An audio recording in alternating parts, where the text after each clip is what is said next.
সকালটা হচ্ছে আমাদের মতো গৃহিণীদের কাজের রূপরেখা। সকাল শুরু হতে আমাদের হাতেই থাকে অনেক রকমের কাজ। বাচ্চাদের স্কুলের টিফিন থেকে শুরু করে নাস্তা দেওয়া, ঘরের অন্যান্য কাজ, অনেক ব্যস্ত থাকতে হয় সকাল সকাল। তো ওইভাবে সকালটা আমাদের অনুভব করা হয় না আমরা যারা পুরোদমে গৃহিণী আছি। তো প্রথমেই ঘুম থেকে উঠে আমি জানালার পর্দাগুলো সরাই দিই যাতে বাইরের আলো বাতাস ঘরে ঢোকে।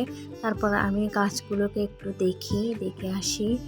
অন্য সব কাজ ফেলে রেখে আগে বাচ্চাদের স্কুলে যাওয়ার প্রিপারেশন নিয়ে, ওরা স্কুলে যাবে সেজন্য ওদেরকে আগে নাস্তা রেডি করে দিতে হবে। প্রথমে ডিম পোস্টটা আমি মেখে দিয়ে দিলাম এবং সাথে অন্য চুলায় বসিয়ে দিলাম খিচুড়ি, এটা টিফিনে নিয়ে যাবে। তারপর আমি পরোটা মাখার জন্য এটা রেডি করতেছি। সকালে যেন ঝামেলা না হয়, একসাথে যেহেতু অনেকগুলো কাজ থাকে সেজন্য বেশিরভাগ ক্ষেত্রে পরোটাটা আমি ফ্রোজেন করে রাখি। কিন্তু এখন দেখলাম ফ্রিজে পরোটা নেই, শেষ হয়ে গিয়েছিল, আমার খেয়াল ছিল না, সেজন্য আমি অল্প করে এখন সকালের জন্য এটা বানিয়ে রাখবো। সে অন্য চুলায় চা বসিয়ে দিয়ে আমি এদিকে পরোটাটার বাস দিয়ে রাখবো।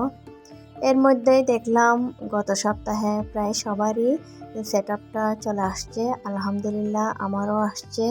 অনেক দিন কাজ করার পর এই সেট আপটা পেলাম, অনেক বেশি খুশি লাগছে।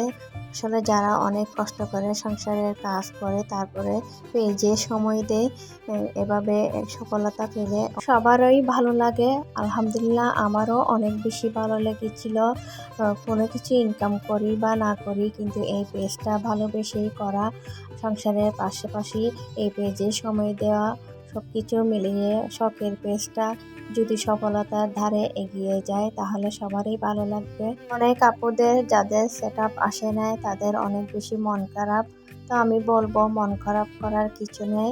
আগে আগস্টের আগে সবাইকে দিয়ে দিবে সেট আপটা, যেহেতু ওরা এখানে বলেই দিয়েছে।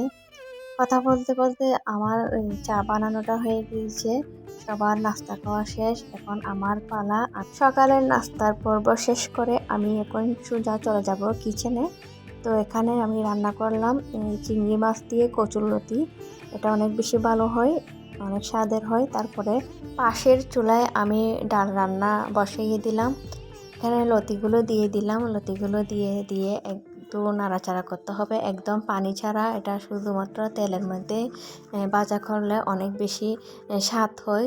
চিংড়ি দিয়ে লতি, যে ডাল রান্না প্রায় শেষের পথে, আমি বাগারটা দিয়ে দিলাম। এতক্ষণ ধৈর্য ধরে আমার ভিডিওটি দেখার জন্য অনেক বেশি ধন্যবাদ।